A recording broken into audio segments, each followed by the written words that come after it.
Hello once again. Do you know what's in the air today? How about what direction the wind is blowing? Well, what about where the origin of that wind is?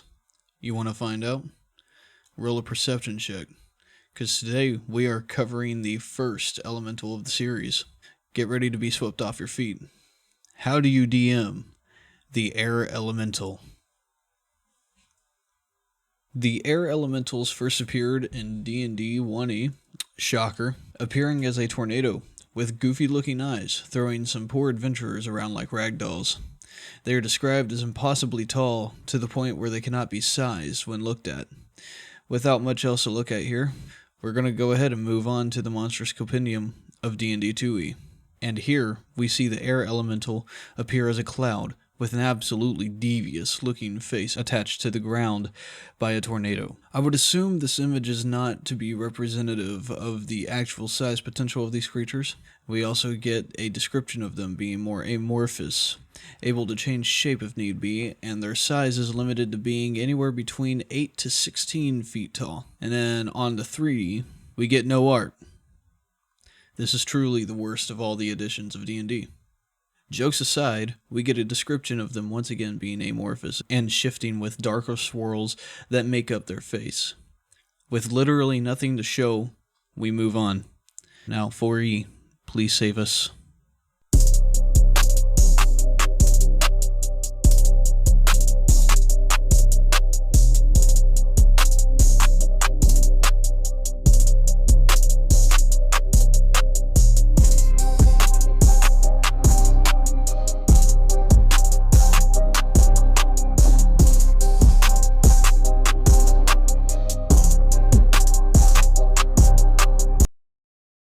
Yes, we have been delivered.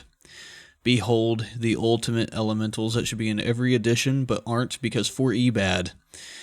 There are actually 3 elementals here that use air. It appears that these elementals actually combine to create their physical forms, which is the coolest idea. The Fire Lasher is air and fire, the Earth Wind Ravager, and the Thunderblast Cyclone. All 3 of these are combined with the air elemental with other elements to create a new monster, and I could not love this more. The art is awesome, showing the elemental monsters side by side. Funny enough, even though they look evil as hell, they are actually unaligned. I especially love the sheer scale of the Thunderblast Cyclone. I can say so far 4E has my favorite version of these monsters. Let's see what awaits for us in 5E. So we see here a return to the normal elements, which is fine. The art is cool as they are portrayed more like the neutral forces that they are. But they also appear a bit ghostly. The air elemental here appears wispy and more like a movement of air rather than a tornado or a cyclone. If there was a realistic version of these guys, I'd say this would be how I'd envision them in reality. You know what comes next. 2024 air elemental, come on in.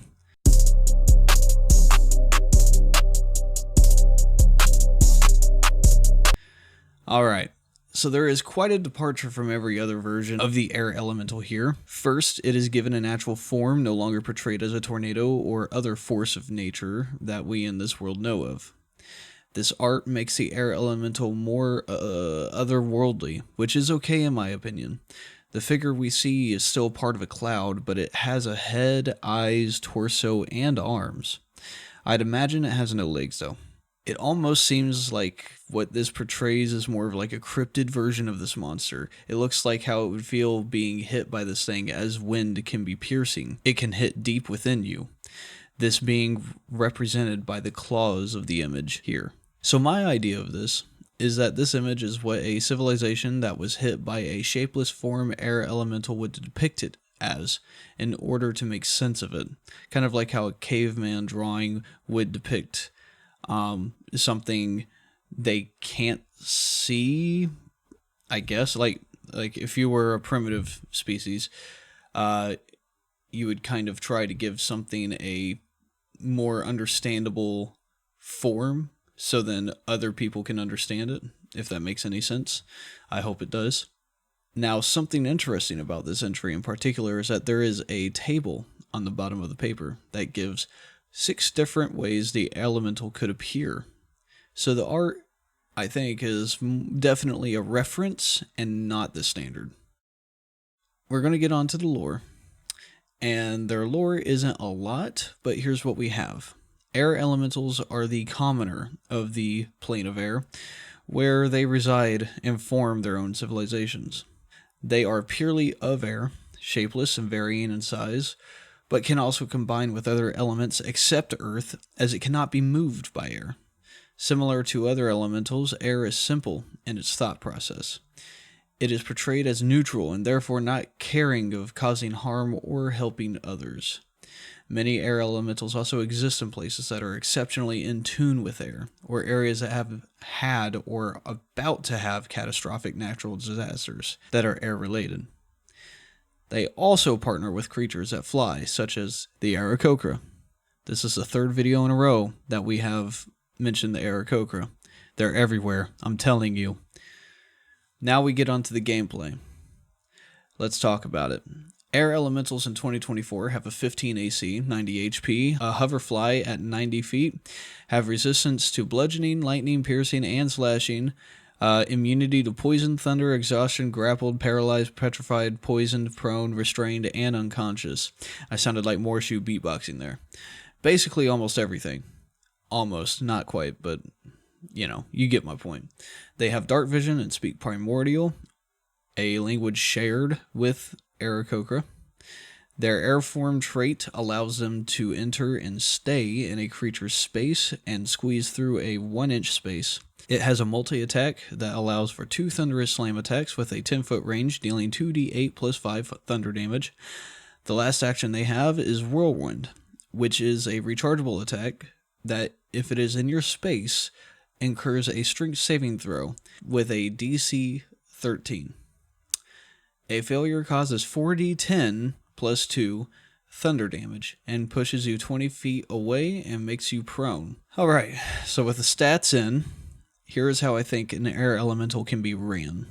First, this elemental, along with the others, I feel is meant to be used in groups that are the same size as the players plus 1.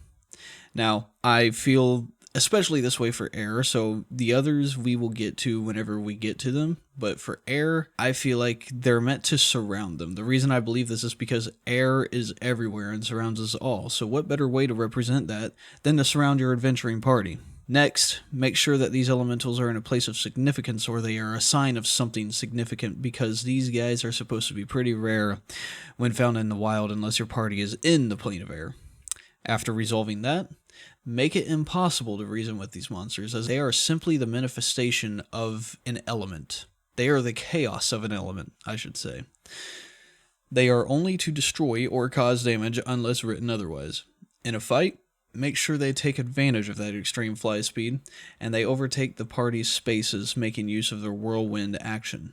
On the whirlwind action, make sure to use the 20 feet that you throw the PCs to your advantage. Add an area with some height that is used if the party is not careful with their positioning, but make it so that the party has at least a chance to realize what is happening before you throw them off a 150-foot cliff. I know it's tempting, trust me, I get it. I would caution against that in most cases, but those few cases that it is possible, make sure you're willing to live with yourself after 2 or 3 characters die. The Thunderous Slam attacks should also be used by the air elemental that is the +1 of the group, flying around and hitting PCs that have been thrown and are prone.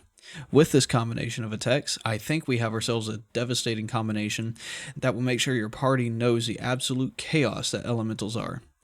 If I were to map out a fight encounter using just air elementals, I would put a lot of items in the area that get thrown by the elementals as they move, and that 10 to infinite foot cliff should be at least 2 throws away before PCs see the consequences of not moving. This gives suspense and visual to your fight that will make sure your players remember it for days after the fact. All in all, these guys are definitely an awesome fight, if used correctly, but I caution you this can get out of hand quick if not. Use these guys when you have a good understanding of your party, a good understanding of D&D combat, and are confident that you won't make the game feel cheap. Of course, you can also just torture your PCs too. And with that, we got a shorter video here, because that's pretty much it for the air elementals. Please let me know what you think down in the comments. I will be reading them, and I look forward to the next video. If you guys feel that I missed anything, or if you didn't find this video up to par with the others, let me know. But other than that, ladies and gentlemen, I will see you in the next video. Let's roll.